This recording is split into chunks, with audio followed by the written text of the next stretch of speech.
Bienvenidos a Dos Mentes Acuarianas. Somos Lu y Nacho, dos acuarianos con algo en común. No nos creemos todo tan fácil y tampoco nos conformamos con la primera respuesta. Acá venimos a hacernos preguntas, a responderlas y a cuestionar lo que nos parece obvio, porque si hay algo que nos define es la curiosidad. Pero no encaramos todo desde el mismo lugar.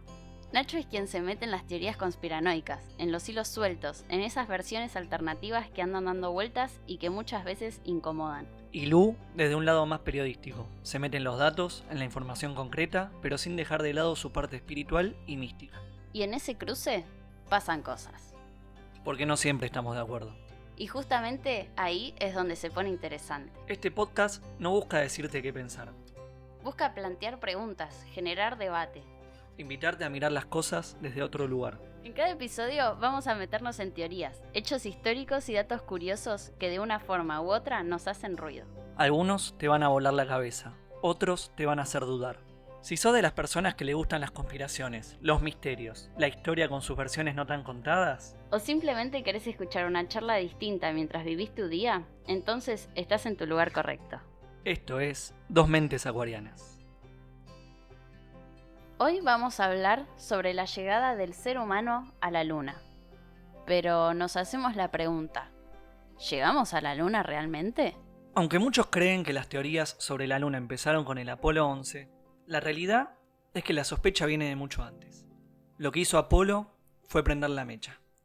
Porque desde ese momento, la pregunta ya no era solo si llegamos a la Luna, sino qué es realmente la Luna. Bueno, después Nacho nos va a comentar un poco qué es realmente la Luna. Pero vamos a comenzar con la historia de Apolo 11, que Apolo en realidad es una misión. Es el nombre de la misión espacial que se realizó en la década de los 60 y llegó hasta 1972 con la última misión. ¿Por qué el nombre de Apolo 11 nos suena tan conocido y siempre que pensamos en la llegada del hombre a la Luna se nos viene este nombre a la cabeza? Apolo 11 representa la culminación de la carrera espacial. Esta carrera espacial se daba entre Estados Unidos y la Unión Soviética cuando, a principios de la década del 60, el presidente Kennedy prometió a la población de Estados Unidos que para cuando termine la década iba a llevar a un hombre a la Luna. Y la teoría de conspiración más importante con respecto a esto es que los alunizajes fueron todo mentira, que fue todo falsificado por la NASA. La joda era que Estados Unidos le ganara a la Unión Soviética porque Estados Unidos venía con una época muy difícil. Habían asesinado a Martin Luther King, estaba la guerra de Vietnam, habían asesinado a Kennedy, como que fue una época muy complicada para Estados Unidos y esto lo situaba en una mejor posición. Aparte de todo esto que ya mencionaste, que Estados Unidos estaba pasando por un momento muy crítico, también la Unión Soviética les estaba ganando esta guerra. Habían puesto ya el primer satélite artificial en órbita, el primer hombre en el espacio y también hicieron el primer paseo espacial. Bueno, y para contar un poco más, la caminata lunar de Armstrong fue uno de los hechos televisivos más vistos de la historia. Lo vieron alrededor de 600 millones de personas. Lo que ahí es un poco extraño es que la frase que dice Armstrong cuando toca la luna dice: es un pequeño paso para el hombre, pero un gran salto para la humanidad. Para mí esa frase está como muy armada, porque es una frase perfecta, histórica, casi poética. Eso suena más como a un guión que a algo armado en el momento. Bueno, justamente hablando de guiones y de frases para nada espontáneas, en 1967 un dramaturgo británico escribió un guión que se llamaba The Newsvendors, en el cual todos los principales avances tecnológicos desde 1945 eran simulados. Y este guión fue presentado en enero de 1968. Bueno, y siguiendo el mismo tema, hubo un escritor y teórico de Estados Unidos llamado Bill Kaysing que escribió un libro que se llamaba Nunca fuimos a la Luna. En el libro afirma que los alunizajes del programa Apolo, que fueron 6 en total, son todos falsos, son montajes filmados en un estudio de televisión. Y no solo que están grabados en un estudio de televisión, sino que lo dirigió el mismísimo Stanley Kubrick. Las personas vieron la transmisión y empezaron a atar cabos, por así decirlo, de las coincidencias que había en esa transmisión del Apolo 11 llegando a la Luna y las películas de Stanley Kubrick. Aunque Kubrick obviamente nunca lo confirmó, nunca lo negó, él nunca emitió palabra de esto, hay muchos que siguen creyendo en esta teoría. Y algo importante es que los ciudadanos de Estados Unidos empezaron a descreer todo lo que decía el gobierno. Existió el escándalo de Watergate y por culpa de eso los ciudadanos empezaron a desconfiar de todo lo que decían las versiones oficiales. Te cuento, Lu, es re interesante. Hay una teoría de un político griego que robaba mucho en su gobierno, esto es hace miles de años, y lo que hizo para que las personas no hablaran de todo lo que robaba, le cortó la cola a su perro para que la gente hablara de el perro sin la cola en vez de todo lo que robaba la persona esta en la política. Bueno, entonces se puede decir que Estados Unidos, como ya dijimos antes, que estaba atravesando una crisis, podría estar utilizando la noticia del Apolo 11, de la llegada del hombre a la Luna, como una estrategia para encubrir otras cuestiones, ¿no? Encubrir toda esta crisis que estaban atravesando. Bueno, y agregando otro dato conspiranoico, cuando alunizaron en 1969, los astronautas hablaron por teléfono con el presidente de Estados Unidos de esa época. Una llamada así, directa, en vivo. Hoy capaz que mandás un mensaje y no llega. Pero en ese momento supuestamente había comunicación perfecta entre la Luna y la Casa Blanca. Y sin ir más lejos, ya en la época contemporánea, Artemis 2 pasó lo mismo. También tenían una videollamada con la NASA que ponían los nombres de los cráteres nuevos que habían descubierto. La verdad, con mis amigos también hablábamos de lo mismo. Hay veces que no tenés internet en Pilar, pero vas a tener una conexión directa entre la Luna y la NASA, la Casa Blanca. O vas a un recital de 60.000 personas y no tenés datos. Pero no todo pueden ser teorías conspiranoicas. También hay que escuchar la otra campana, en este caso, la campana de la NASA. La NASA, ante todas estas acusaciones que se le hicieron, en el 2002 intentaron sacar un libro con el ingeniero y escritor espacial James Oberg. Al final, la NASA se retractó, entonces James sacó su libro, pero por su cuenta, por fuera de la NASA. Aparte de este episodio en que iban a sacar un libro y la NASA se retractó, también cuando se le hacen preguntas sobre el Apolo 11 y todas estas teorías, la NASA decide no contestar porque dice que se estaría rebajando a todas estas teorías que no tienen ningún sentido para ellos. Pero también hay una de sus respuestas que puede ser una respuesta un poco más fundamentada, que ellos dicen, bueno, si ustedes quieren ver que el hombre llegó a la Luna, pueden verlo porque hay restos de naves, satélites que dejaron, espejos.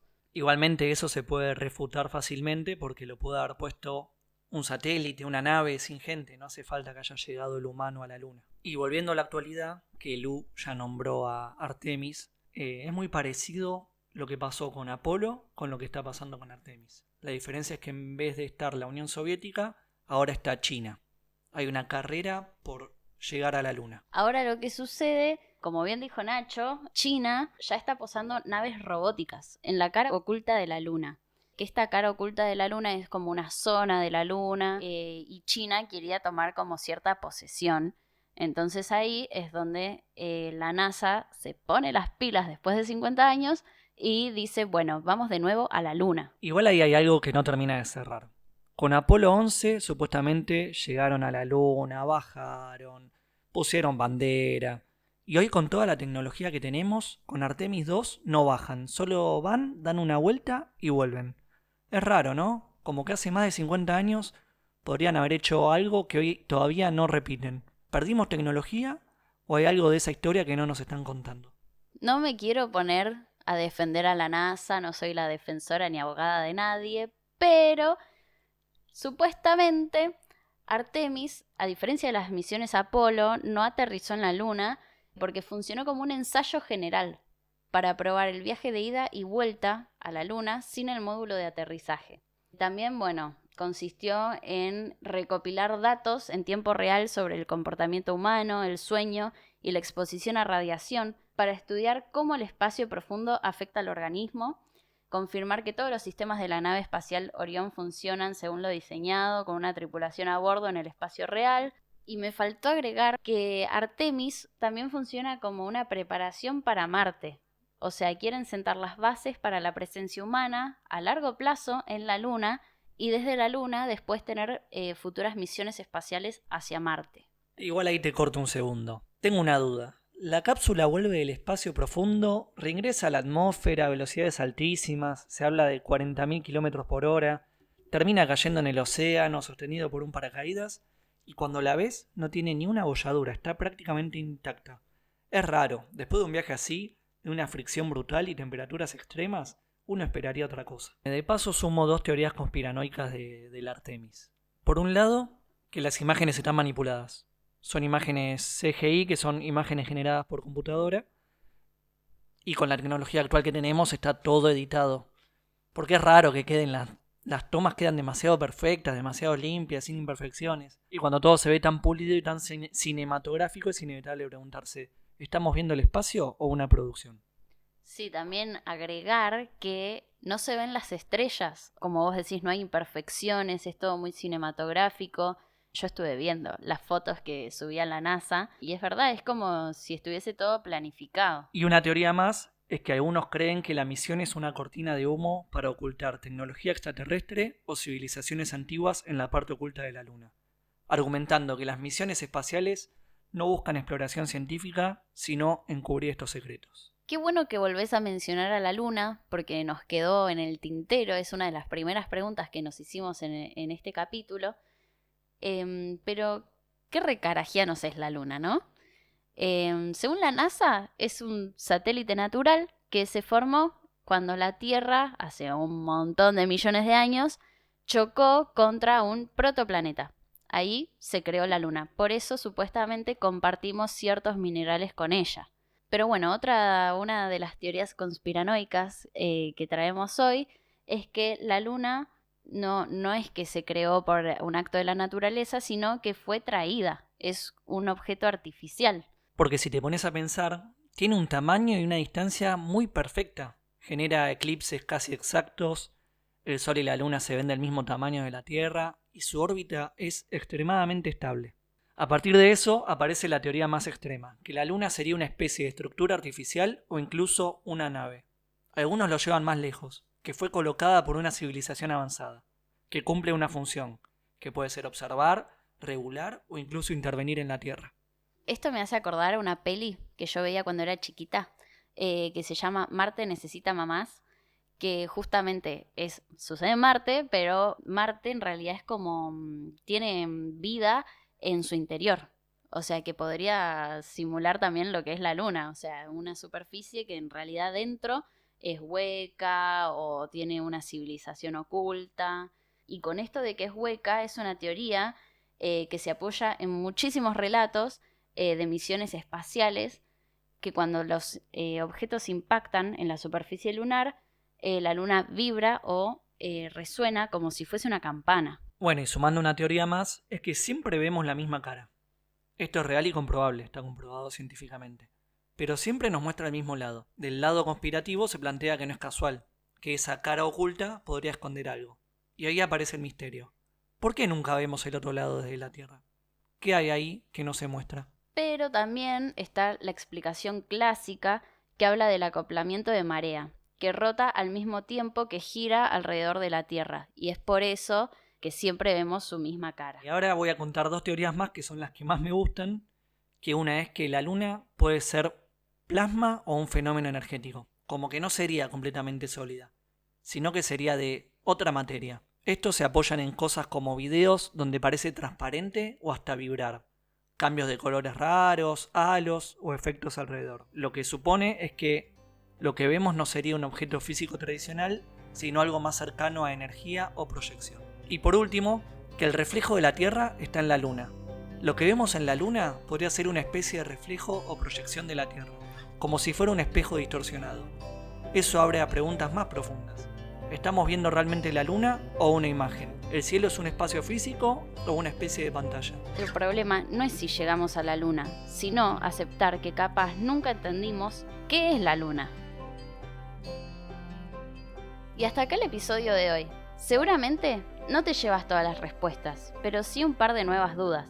Y esa es la idea, porque en un mundo donde todo parece ya explicado, nosotros preferimos seguir preguntando. Si te quedaste pensando, si algo te hizo ruido o si tenés una teoría propia, este espacio también es para eso.